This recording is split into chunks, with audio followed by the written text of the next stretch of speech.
Mari kita berdoa. Bapa di surga, bersyukur setiap hari Engkau memimpin kami untuk datang ke tempat ini untuk ikut di dalam praise and worship. Bersyukur Engkau selalu memberikan kepada kami kesempatan untuk kami boleh memuji dan memuliakan Engkau. Kami boleh menyembah dan meninggikan Engkau Tuhan. Bersyukur setiap hari kami boleh merenungkan firman-Mu. Karena kami tahu tanpa firman-Mu kami tidak pernah bisa berjalan di dalam kebenaran. Karena itu pagi ini kami juga mau belajar daripada-Mu. Biarlah Roh Kudus sendiri yang akan menyingkapkan setiap firman ini dengan pengertian pewahyuan, dengan hikmat, sehingga kami boleh menangkap semuanya ini. Mari Tuhan Engkau hadir atas hidup kami masing-masing. Jamah kami dengan kekuatan Roh-Mu Tuhan. Di dalam nama Tuhan Yesus kami berdoa. Amin. Shalom, selamat pagi saudara-saudara yang ada di sini maupun yang ikut streamingnya. Saya ingin untuk kita sama-sama merenungkan bagaimana seringkali ya kalau kita itu pasti semua kita punya persoalan.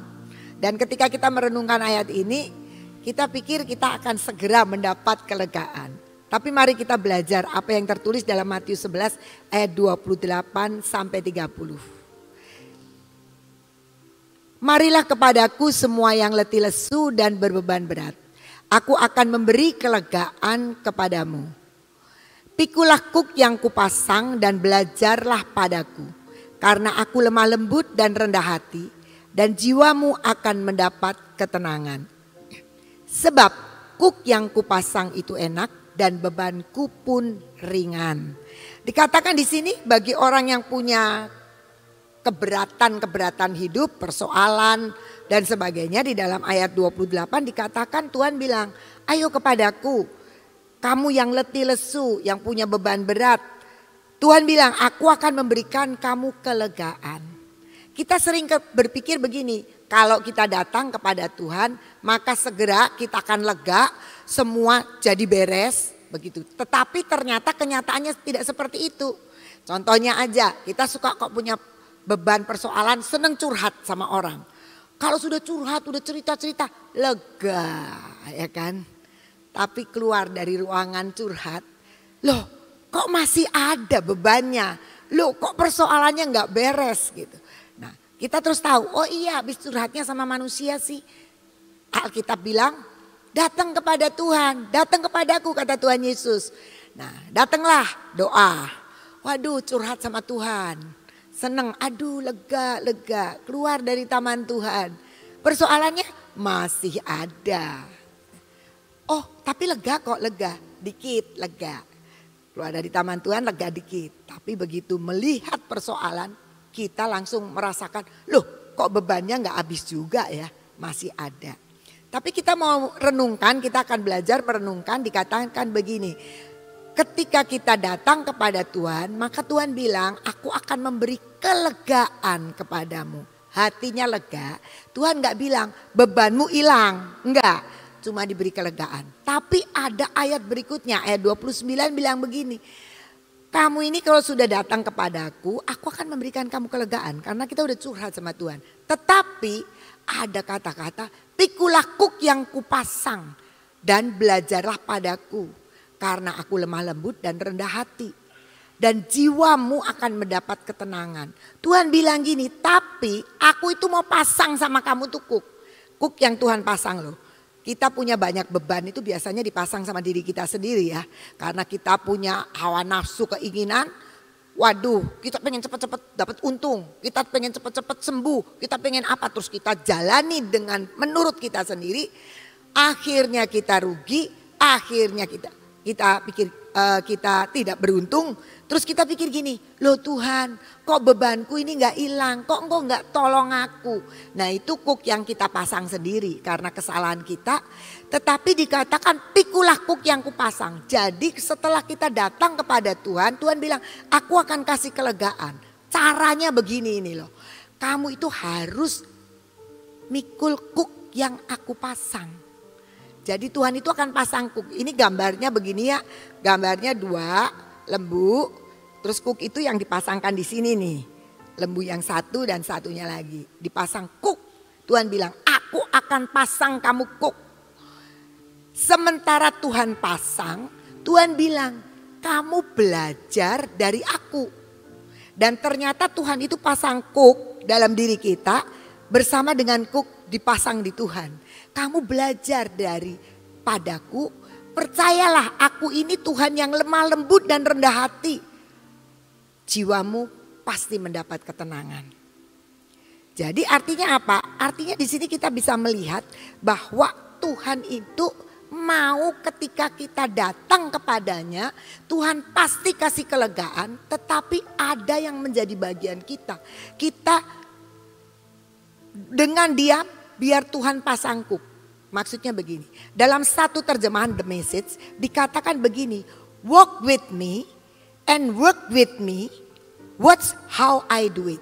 Jadi artinya Tuhan ngomong begini, kalau sudah dipasang kuk, itu memampukan kamu untuk kamu berjalan bersama dengan aku, bekerja bersama dengan aku, dan perhatikan watch how I do it. Bagaimana aku mengerjakan semua dalam kehidupan kita. Jadi kita itu nyontoh Tuhan. Apa yang Tuhan mau kerjakan. Cara Tuhan bekerja bagaimana. Kita seringkali gak peduli ketika kita ditolong. Caranya Tuhan mengerjakan gimana gak peduli. Yang pedulikan kita adalah yang penting saya ditolong. Padahal Tuhan itu selalu mau. Perhatikan apa yang aku lakukan. Nanti kalau kamu tahu bagaimana kamu memperhatikan caraku, kamu tidak akan pernah kecewa. Tuhan itu punya 1000 cara untuk menolong kita. Tapi kita harus belajar. Tuhan itu kalau cerita itu yang ajaib-ajaib. Luar biasa. Saya tadi kemarin baru cerita. Ini cerita sekolah lagi ya karena pelayanan saya sekolah. Kayak sekolah itu kalau akhir bulan kan seringkali kan menjadi hal yang sepertinya persoalan. Sebetulnya juga harusnya tidak menjadi persoalan lagi ya. Karena kita sudah 13 tahun Tuhan selalu tolong. Sampai satu hari kita harus punya pinjaman. Karena ya dibantu sama Gracia, tapi kurang. Nah carilah, berdoa, aduh Tuhan kemana? Gitu. Kan ada tuh sekolah itu kan punya uang kegiatan. Baru masuk begini kan uang kegiatan. Tapi uang kegiatan tuh gak bisa kita pakai buat salary. Karena itu untuk kebutuhan siswa. Tapi karena ini sudah tidak ada uang, ya harus pakai uang kegiatan yang dipegang oleh kepala sekolah. Kemudian saya bilang sama kepala sekolah, boleh saya pinjam? Boleh, ini SMA sama SD. SD kan muridnya banyak, jadi uang kegiatannya ya cukup banyak. Walaupun seringkali diangsur. Pinjam, ya. Namanya pinjam kan harus dibayar. Nah sekarang ini kebutuhannya sudah mulai nih, kegiatan-kegiatan udah jalan. Jadi Miss bisa bayar gak Miss? Biasanya yang ditagih itu Serstef. Serstefnya nagihnya sama saya. Miss ini gimana Miss? Aduh iya ya gitu. Nah, Tuhan itu pakai cara yang sebenarnya gak terpikir sama kita. Satu hari ini sama SMA sama SD nih. Pinjam duitnya kegiatan SMA sama SD. Tiba-tiba kegiatannya SMP itu kan keluarnya dari IDN. Kita punya aplikasi IDN. Salah kirim IDN-nya, masuknya ke rekening yayasan. Jadi yayasan punya duit banyak tiba-tiba uang kegiatannya. Waduh, untung. Nah, kebenaran SMP itu lagi ganti kepala sekolah kan. Jadi rekening harus berganti. Belum jadi rekeningnya. Jadi ada di yayasan. Sertifnya bilang, wis Miss, gue bayar buat bayar SD sama SMA pakai ini dulu kegiatannya SMP katanya gitu. Saya itu mikir, aduh utang lagi. Nanti SMP kan mesti pakai. Tapi kebenaran rekeningnya ini belum jadi. Karena pergantian kepala sekolah dan bendaharanya itu ganti orangnya kan. Saya bilang ya sudah kalau sudah waktunya ditagih-tagih sama SMP, sama SMA, sama SD ya sudah pakai itu. Tapi itu bukan cara Tuhan. Kita kan berpikir itu cara Tuhan menolong yayasan ya. Bayar SD SMP. Tiba-tiba tata usaha datang. Miss, rekening SMP sudah siap. Tolong transfer duitnya. Lah, dulu gue bayar sudah suruh transfer. Aduh, ya sudah transfer. Wong itu memang haknya dia. Uang kegiatan dan SMP pun kegiatan sudah terus berjalan. Jadi kita transfer.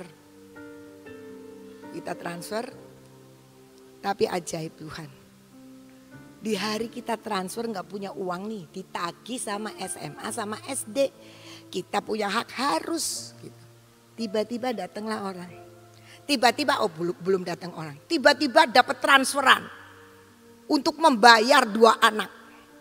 20 juta. Waduh, aduh puji Tuhan 20 juta. Tapi utangnya lebih dari 20 juta. Gitu. Tapi nggak apa-apa, kita bersyukur, kita bersyukur. Tiba-tiba datanglah orang. Saya mau kasih, saya berdoa ini untuk sekolah. Barang tak lihat itu dia tulis perpuluhanku Maret, April, Mei, Juni, Juli. Walah, perpuluhan yang dikumpulin sama dia. Kasih dengan jumlah yang cukup besar. Bayar utang lah, lunas utangnya. Tapi cara Tuhan itu beda. Coba kalau saya pakai uang SMP kan tetap punya utang. Dan kita pikir hutang kepada hutang. Tapi Tuhan caranya beda. Dan hitungannya itu hitungan gak usah hari. Hitungan di waktu yang sama. Walaupun kadang-kadang kita mikir, aduh kok diminta ya. Tapi ketika kita walk with God. Work with God. Dan perhatikan how he does it. Apa yang dia lakukan itu ajaib. Nah seringkali kita belum apa-apa, aduh pusing. Jadinya pusing sendiri. Karena kita memikul kuk yang kita pasang. Bukan yang Tuhan pasang.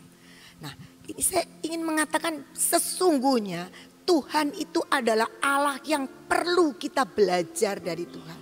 Bukan seneng, makanya dikatakan di dalam Mazmur Musa belajar jalan-jalannya Tuhan.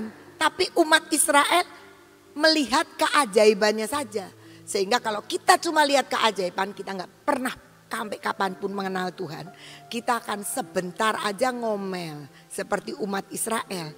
Nggak ada air, ngomel. Kalau dia mau belajar, loh mujizat itu kan banyak sekali di depan mereka. Sampai laut aja bisa terbelah jalan. Kenapa kita tidak bisa mempercayai Tuhan itu menjamin? Makanya Tuhan bilang, kamu itu harus lihat belajar daripadaku. Learn the unforced rhythm of grace. Kamu harus tahu belajar irama anugerah Tuhan. Yang tidak memaksakan. Makanya Tuhan bilang aku belajar daripadaku. Aku lemah lembut dan rendah hati. Maksudnya lemah lembut itu apa? Tuhan itu tidak memaksakan semua. Tapi Tuhan mau memberi kepada kami kita pengertian. Dengan lemah lembut tanpa paksaan.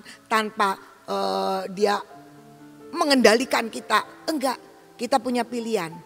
Nah Tuhan bilang belajar maka kamu akan terima kelegaan. Kita seringkali nafsu kita, kejengkelan kita. Waduh udah kita ngomel-ngomel sepertinya kita itu harus membela hidup kita sendiri. No saudara-saudara. Tapi Tuhan bilang belajar jalan sama aku. Kalau ada pekerjaan apapun yang kamu lakukan bersama dengan aku. Dan perhatikan bagaimana aku memimpin kamu. Dan seperti itu. Efesus 2 ayat 10 mengatakan demikian. Karena kita ini buatan Allah, diciptakan di dalam Kristus Yesus untuk melakukan pekerjaan baik. Pekerjaannya yang mana? Banyak pekerjaan baik. Kita pikir kalau kita mengasihi teman, kalau kita menolong itu pekerjaan baik.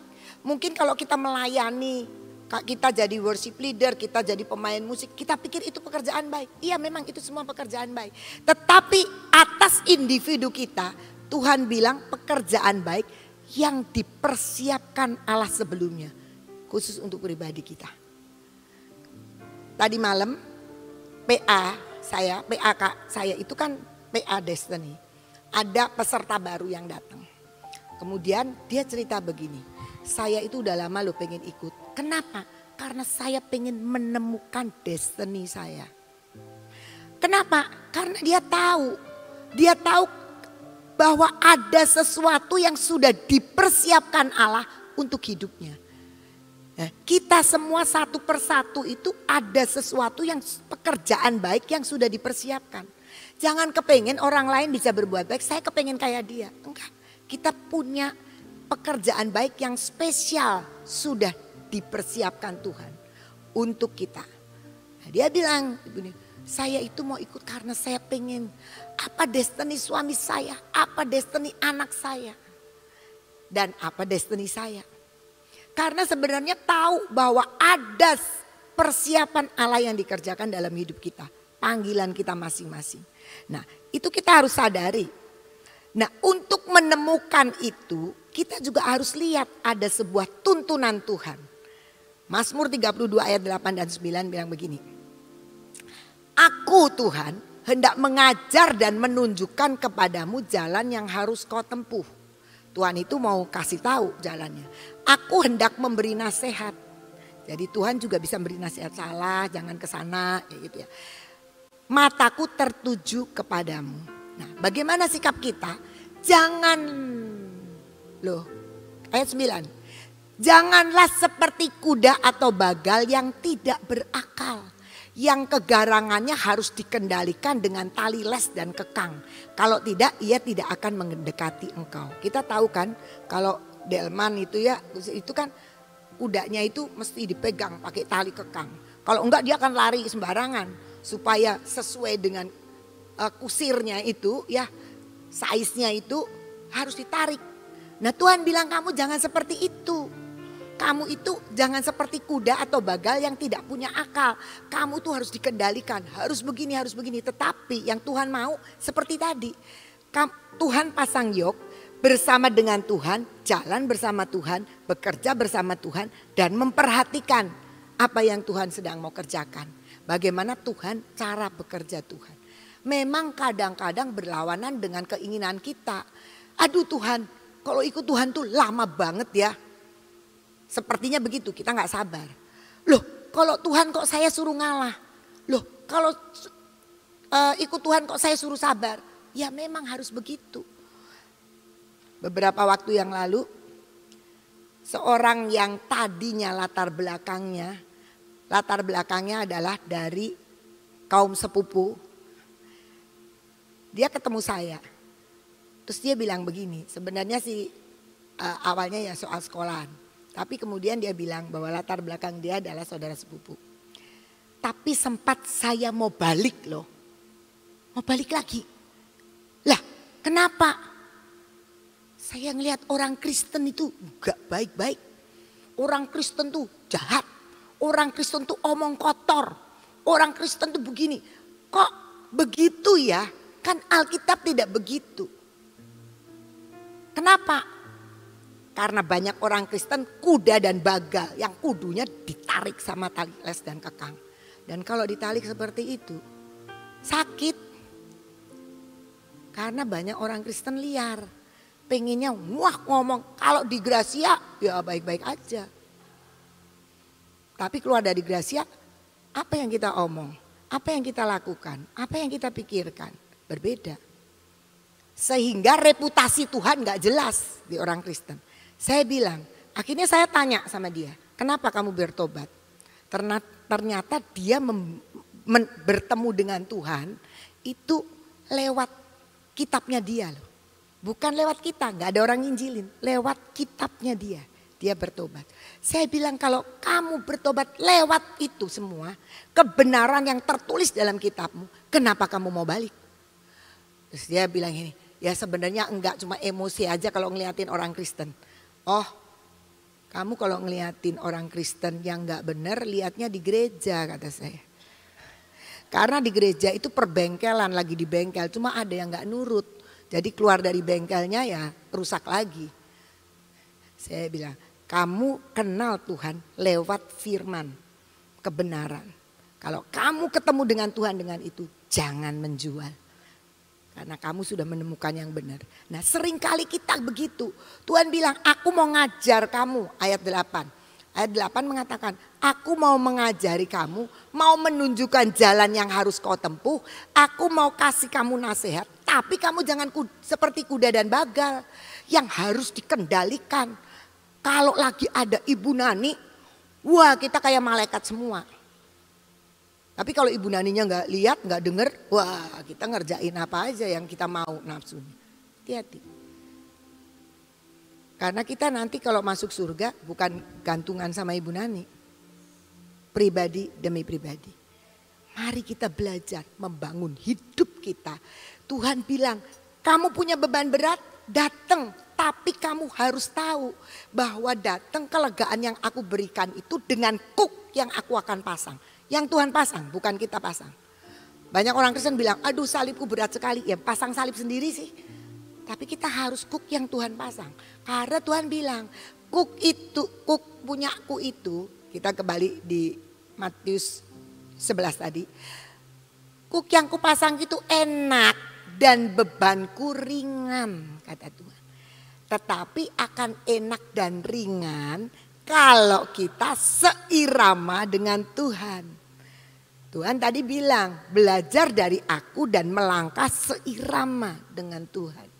Nah kalau kita seirama dengan Tuhan, dengan anugerah Tuhan, pasti kelegaan itu akan sampai. Pasti semua pertolongan beban yang berat itu akan menjadi ringan. Saya ingin memberikan contoh kehidupan Yusuf. Kan kita tahu tadi, kita itu orang-orang yang sudah dibarui di dalam Kristus. Tadi di dalam Efesus bilang begitu. Dan Tuhan sudah mempersiapkan satu pekerjaan baik yang sudah Tuhan persiapkan. Nah kita contohnya Yusuf. Yusuf itu punya pekerjaan. Ada pekerjaan baik yang Tuhan siapkan. Apa pekerjaan baik yang Tuhan siapkan? Dia disiapkan untuk jadi penguasa Mesir. Tapi Yusuf belum tahu nih, cuma Tuhan tahu mempersiapkan. Setiap kita itu dipersiapin sama Tuhan untuk jadi pribadi-pribadi seperti yang Tuhan mau. Nah Yusuf itu cuma dikasih mimpi. Mimpinya saudara-saudaranya padinya saudara-saudaranya nyembah dia. Jadi cuma kasih mimpi itu. Tapi ternyata dalam perjalanan ada kuk yang Tuhan pasang untuk mencapai apa yang dipersiapkan Tuhan. Yang pertama Kejadian 37 ayat 36.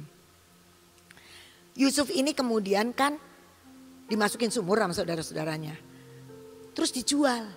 Adapun Yusuf ia dijual oleh orang Midian itu ke Mesir kepada Potifar, seorang pegawai istana Firaun, kepala pengawal raja. Mimpinya punya saudara-saudaranya nyembah sama miliknya dia. Tapi faktanya kuk yang dipasang oleh Tuhan adalah Yusuf menjadi budak belian. Dijual ke Potifar jadi budak belian. Nah, apa yang terjadi dalam kehidupan Yusuf sebagai budak belian? Kejadian 39 ayat 4. Maka Yusuf mendapat kasih tuannya dan ia boleh melayani dia. Kepada Yusuf diberikannya kuasa atas rumahnya dan segala milik Potifar diserahkan pada kekuasaan Yusuf. Dan ternyata ketika Yusuf jadi budak, ketika Tuhan pasang kuk dalam hidup Yusuf sebagai budak, Yusuf itu berhasil menjadi budak yang dipercaya oleh Potifar. Sampai rumahnya Potifar itu dikuasai sama Yusuf. Dan apa yang terjadi? Kita gak pernah baca loh Yusuf itu marah-marah. Tuhan yang bener aja mimpinya hebat sekali. Tapi kenapa aku sekarang malah jadi budak? Enggak. Malah ketika dia digoda sama istri Potifar pun dia takut kepada Tuhan. Takut berdosa sama Tuhan. Nah kita lihat Kejadian 39 ayat 2. Tetapi Tuhan menyertai Yusuf sehingga ia menjadi seorang yang selalu berhasil dalam pekerjaannya. Maka tinggallah ia di rumah tuannya, orang Mesir itu. Ketika Tuhan pasangi kuk sama Yusuf, Yusuf itu berjalan terus sama Tuhan. Mengerjakan sebagai budak sama Tuhan. Jadi penyertaan Tuhan gak meninggalkan dia. Terus ikut dan Tuhan menyertai Yusuf. Karena dia terus berjalan nerimo dengan kuk yang dipasang Tuhan. Wah, kuk jadi budak. Dia padahal anak manja, anak yang disayang, punya jubah yang indah. Hilang semua itu. Tapi ketika Tuhan pasang kuk perbudakan dalam hidupnya, dia tidak komplain. Dia tetap berjalan sama Tuhan sampai dikatakan Tuhan menyertai Yusuf. Dan kemudian dia tinggal di tempat Potifar, berhasil menjadi penguasa atas rumah tangganya Potifar. Apalagi kuk yang dipasang Tuhan. Kejadian 39 ayat 20. Dia berhasil jadi penguasa juga. Penguasa atas rumahnya Potifar kan. Kecil lah, kecil. Tapi apa yang terjadi? Karena kejadian istri Potifar kita nggak usah baca. Kemudian Yusuf ditangkap oleh tuannya dan dimasukkan ke dalam penjara. Tempat tahanan-tahanan raja dikurung. Demikianlah Yusuf dipenjarakan di sana. Jadi kuk kedua yang dipasangkan adalah jadi narapidana. Dia jadi narapidana. Dia sudah enak menguasai rumahnya Potifar, tapi kemudian Tuhan bawa ke tempat yang lain. Ke tempat yang lain menjadi narapidana. Dan apa yang terjadi dalam kejadian di narapidana ini? Dikatakan bahwa sebab itu kepala penjara mempercayakan semua tahanan dalam penjara itu kepada Yusuf. Dan segala pekerjaan yang harus dilakukan di situ dialah yang mengurusnya. Yusuf ternyata berhasil lagi. Kuk yang kedua adalah kuk jadi narapidana. Dia berhasil. Walk with me kata Tuhan. Dia berhasil berjalan sama Tuhan. Work with me. Dia kerjakan tugas-tugas sebagai narapidana yang dipercaya sama kepala penjara untuk memanage baik teman-teman narapidana maupun urusan-urusan di dalam penjara. Jadi manajernya dia di sana. Jadi kita bisa lihat di sini. Kemudian di ayat 21-nya dikatakan demikian.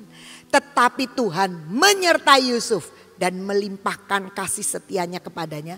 Dan membuat Yusuf kesayangan bagi kepala penjara itu. Jadi ketika kuk dipasang sebagai narapidana, dia tetap berjalan bersama Tuhan. Dia tetap bekerja bersama Tuhan sambil dia belajar apa yang dikerjakan Tuhan. Tidak memberontak, tidak marah sama Tuhan. Dia berjalan. Dan apa yang terjadi hasilnya kita lihat dari Kejadian 41 ayat 41 dan sampai 44. Selanjutnya Firaun berkata kepada Yusuf, ini ada cerita mimpi-mimpi segala. Tapi saya langsung potong sampai di sini. Dengan ini aku melantik engkau menjadi kuasa atas seluruh tanah Mesir. Sesudah itu Firaun meninggalkan cincin meterainya dari jarinya dan mengenakannya pada jari Yusuf. Dipakaikannya kepada Yusuf pakaian daripada kain halus dan digantungkannya kalung emas pada lehernya. Lalu Firaun menyuruh menaikkan Yusuf dalam keretanya yang kedua dan berseluruh orang di hadapan Yusuf. Hormat! Demikianlah Yusuf dilantik oleh Firaun menjadi kuasa atas seluruh tanah Mesir. Berkatalah Firaun kepada Yusuf, akulah Firaun, tetapi dengan tidak setaumu seorang pun tidak boleh bergerak di seluruh tanah Mesir. Dan ini destininya Yusuf. Tapi dipersiapkan Allah dulu.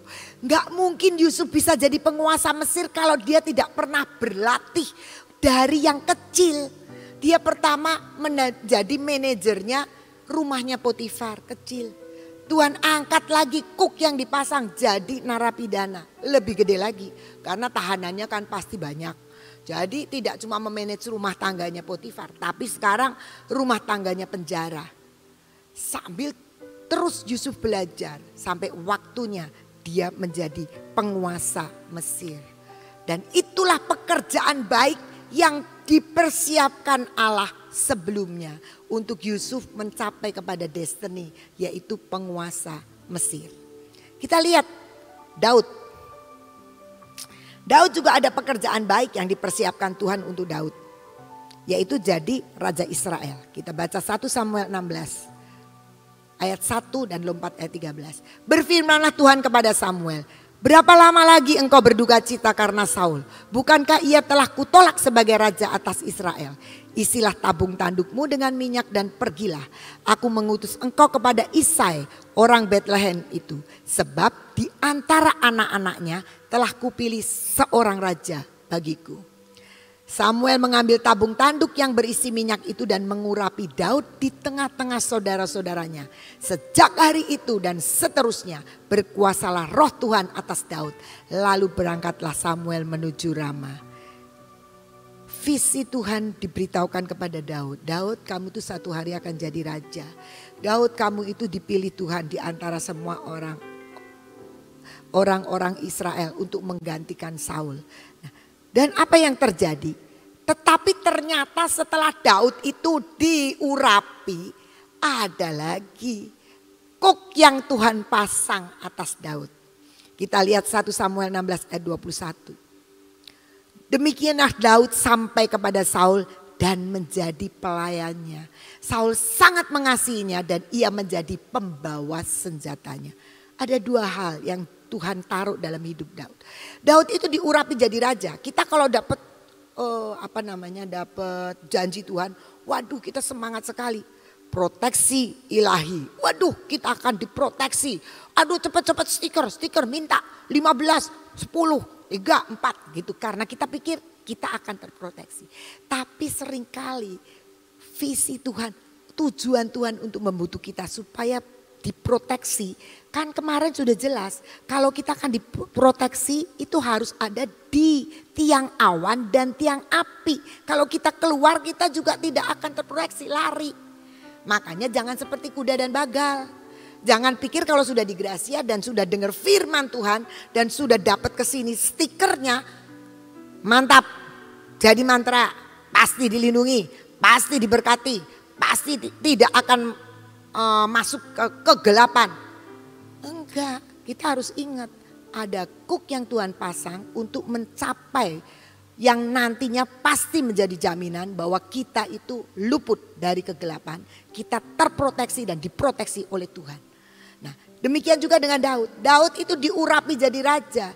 Tapi kalau raja itu kan masuk di istana. Daud juga masuk di istana tapi bukan jadi raja. Jadi pelayan. 1 jadi pelayan. 2 jadi pembawa senjata. Saya belajar dari sini.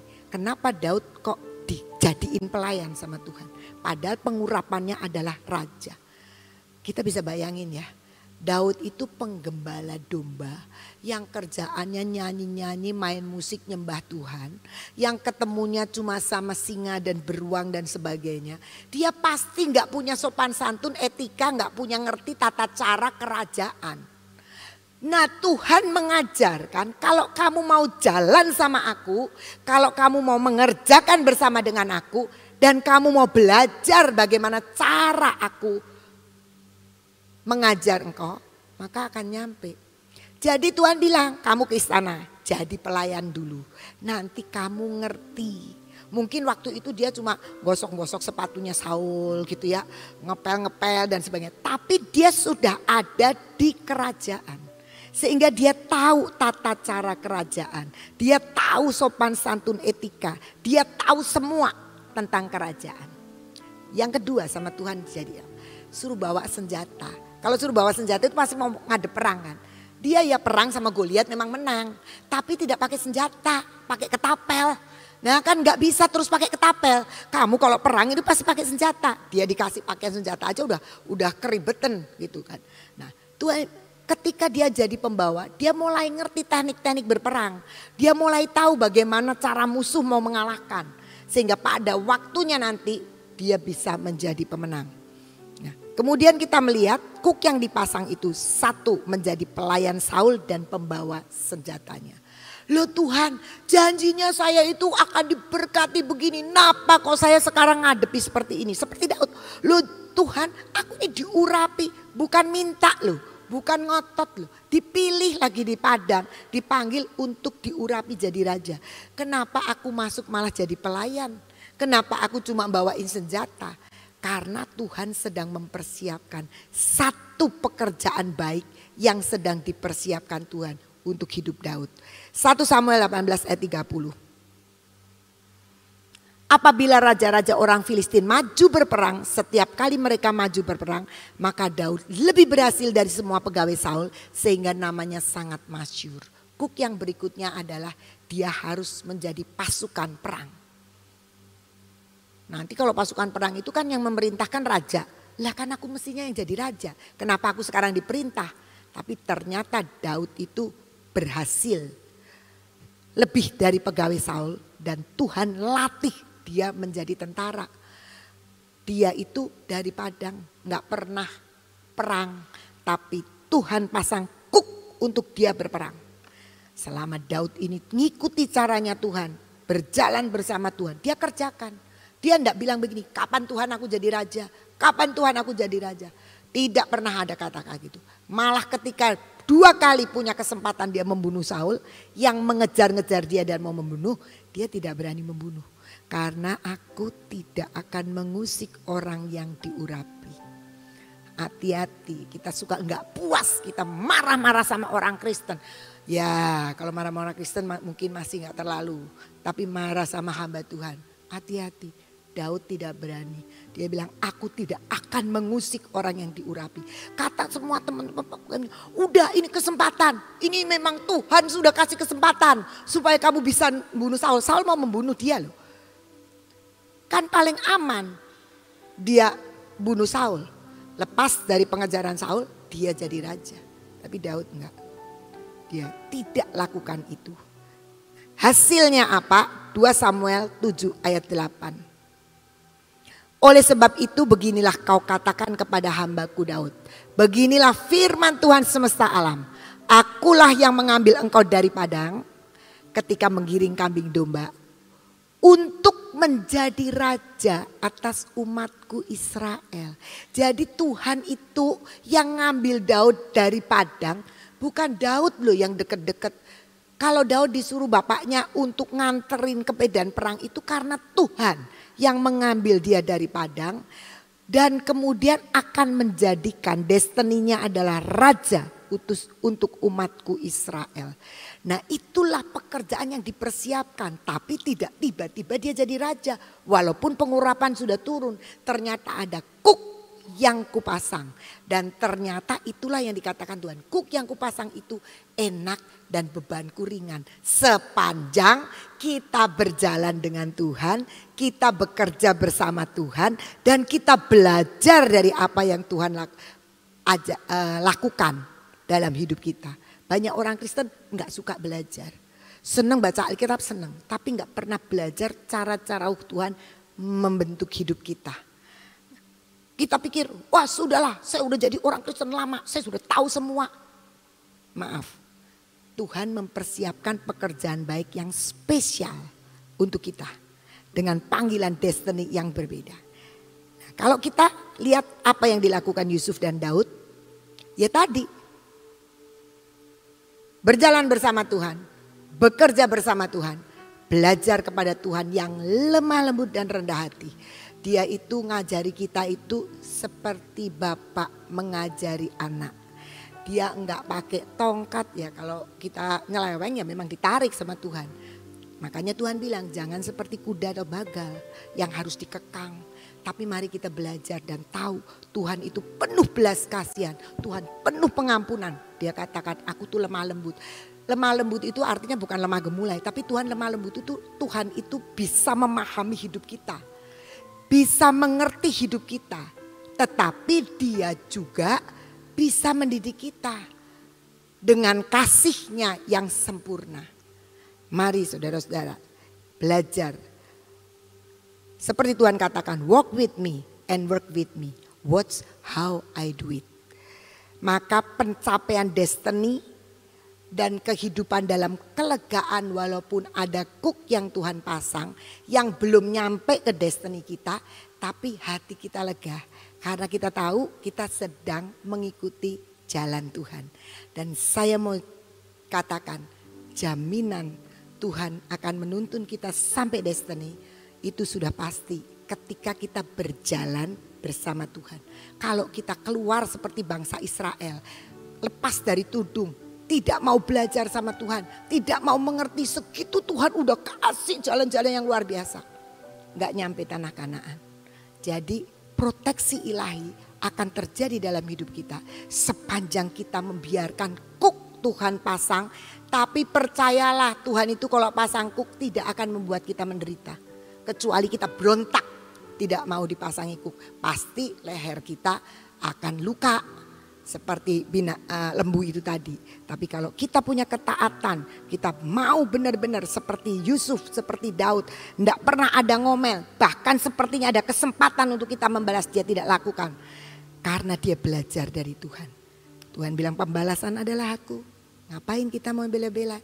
Nikmati kuk yang kupasang enak. Dan bebanku ringan kata Tuhan.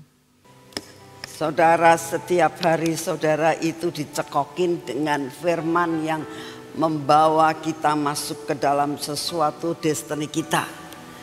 Tapi seringkali apa yang kita lakukan, apa yang seringkali terjadi dalam hidup saudara dan saya, tidak setia, ya, tidak mau masuk di dalam proses, pengennya cepet-cepet aja, ya, nggak bisa.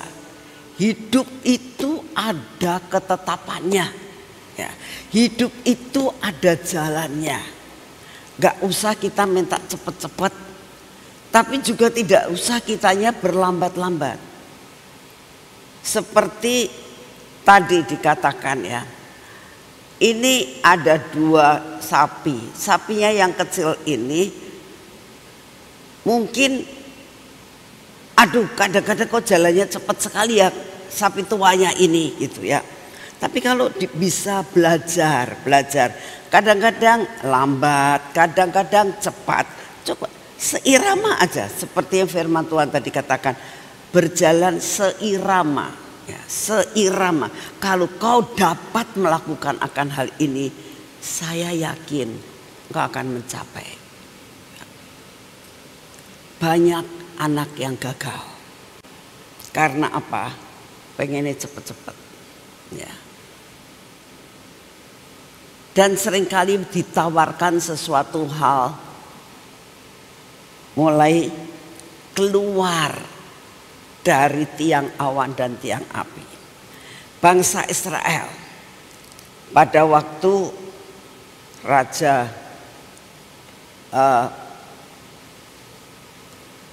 Moab, ya, yang ingin untuk menguasai orang Israel. Gak bisa, caranya bagaimana? Diiming-imingin, ya. Tahu ya, diiming-imingin ya. Dikasih perempuan, dikasih ini, diajak minum-minum dan sebagainya, ya. Cuman bukan dibujuk. Kalau dibujuk kan kita ngomong, yuk ini. Tapi kalau yang diiming-imingin itu dipasang jerat, ya. Nah, akhirnya terkena, ya. Contoh binatang monyet, ya, seringkali saya lihat banyak sekali ilustrasi yang baik. Dia itu mau ditangkap nggak kena, gimana caranya bisa menangkap? Dikasih umpan, ya, ada sesuatu, ada umpannya, ada kacang di dalam. Tapi saat tangannya masuk mengambil nggak bisa keluar. Tapi kalau dia lepaskan itu tangannya bisa keluar. Tapi dia merasakan pengen, ya, pengen merasakan sesuatu. Akhirnya ketangkap. Ya. Awas, hati-hati, ya. Jerat banyak di depan kita. Kalau kita akan terjerat, kita nggak nyampe destiny kita. Ya. Belajar benar-benar kita tahu. Belajarlah sama Tuhan, jalan sama Tuhan. Firman Tuhan sudah kasih tahu, kamu harus ada di hadirat Tuhan. Kamu harus belajar dalam segala sesuatu, pakai bertanya-tanya, sertakan akan Roh Kudus dalam setiap tindakan dan perbuatan kita. Saya ingatkan terus, ya. Kalau mau mencapai sesuatu yang Tuhan rencanakan dalam hidup saudara dan saya, jangan menyakitkan hati Tuhan. Jangan keluar dari tiang awan dan tiang api, ya. Yuk kita berdoa. Bapak, terima kasih untuk apa yang Kau sedang kerjakan dan sudah kerjakan dalam hidup kami. Pagi ini ya Tuhan, kami minta ampuni dosa dan kesalahan kami. Karena seringkali kami mendengar dan kami menjadi bebal, tidak bisa mengerti akan apa yang Kau mau. Seperti monyet yang selalu menginginkan sesuatu yang menjadi kesukaannya. Lepaskan kami daripada semua jerat-jerat itu ya Tuhan. Saat ini kami datang di hadapan-Mu, kami mau berdoa, biarlah firman ini Tuhan menjadi suatu rema dalam hidup kami, menjadi pegangan dalam hidup kami, supaya kami benar-benar mengerti, bukan hanya karena rumah kami ada stikernya, mobil kami ada stikernya, motor kami ada stikernya, HP kami ada stikernya, mengakibatkan semua dengan instan terjadi. Sama sekali Engkau tidak menginginkan akan hal itu. Tapi buat kami mengerti ya Tuhan, bahwa kami harus benar-benar tidak keluar dari tudung itu. Terima kasih untuk kasih setiamu. Bapak, kami juga berdoa untuk semua persoalan yang kami hadapi. Kami minta Tuhan, semua beban-beban kami, semua roh kekhawatiran kami, semua roh ketakutan kami dalam menghadapi kehidupan ini, semua pikiran-pikiran kami yang ruwet saat ini, kami minta di dalam nama-Mu, Engkau turun tangan dan Kau hadir, dan Engkau yang akan mengambil alih semuanya. Sehari ini Tuhan, kami mau memikul kuk bersama dengan Engkau. Terima kasih untuk kasih setiamu. Bapak, kami tetap mau berdoa buat bangsa dan negara ini ya Tuhan. Kami minta anugerah-Mu turun. Banyak berita yang kami dengar. Engkau tahu akan keadaan bangsa dan negara kami. Engkau tahu Tuhan akan kelemahan bangsa dan negara kami. Dan Engkau tahu Tuhan seluruh peraturan-peraturan yang akan dikeluarkan atau yang saat ini sedang digodok untuk dibicarakan. Tuhan, kami hanya minta pertolongan-Mu. Engkau turun tangan dalam perkara ini. Sehingga apapun yang akan dikeluarkan, undang-undang, peraturan apapun yang bukan berasal daripada-Mu, yang mengakibatkan sesuatu yang tidak baik buat bangsa dan negara ini, Tuhan tolong supaya Engkau sendiri akan membatalkannya. Terima kasih untuk semuanya. Kami setiap pagi berseru-seru kepada-Mu, Engkau mendengar doa kami. Bapak, kami juga berdoa pada saat ini, biarlah semua bencana-bencana alam yang Engkau izinkan terjadi ya Tuhan, Engkau yang akan menolong, membuat semua secara minimal. Tuhan, Engkau yang akan menghentikan akan pergeseran-pergeseran lempengan yang ada di bawah tanah, yang ada di bawah lautan dan di bawah gunung-gunung. Tuhan, kami hanya minta belas kasihan-Mu supaya Engkau menyelamatkan akan Indonesia. Engkau menyelamatkan anak-anak-Mu Tuhan dimanapun mereka berada. Sungguh inilah doa yang kami naikkan di hadapan-Mu. Bapak, terima kasih untuk semuanya. Kami berdoa buat lawatan Tuhan. Biarlah terjadi lawatan besar-besaran Tuhan sebelum kedatangan-Mu.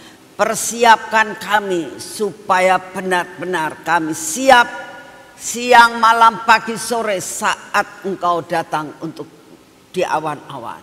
Kami siap Tuhan. Terima kasih untuk semuanya. Ampuni dosa kami supaya kami bisa diangkat. Terima kasih untuk semuanya. Terima kasih Tuhan. Dan saat ini kami datang di hadapan-Mu. Kami mau minta kekuatan kesehatan yang daripada-Mu. Terima kasih untuk semuanya. Daya tahan tubuh Kau berikan buat kami. Semua pujian, kemuliaan hanya bagi nama-Mu. Di dalam nama Tuhan Yesus. Mari kita masuk dalam pengurapan.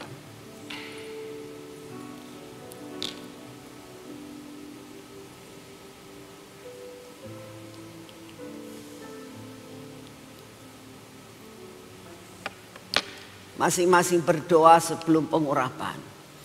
Saya minta supaya saudara ini jangan merupakan suatu kebiasaan di dalam kamu pengurapan. Sepertinya hanya ditutul sudah ya. Rasanya saya sudah pengurapan. Tidak seperti itu ya.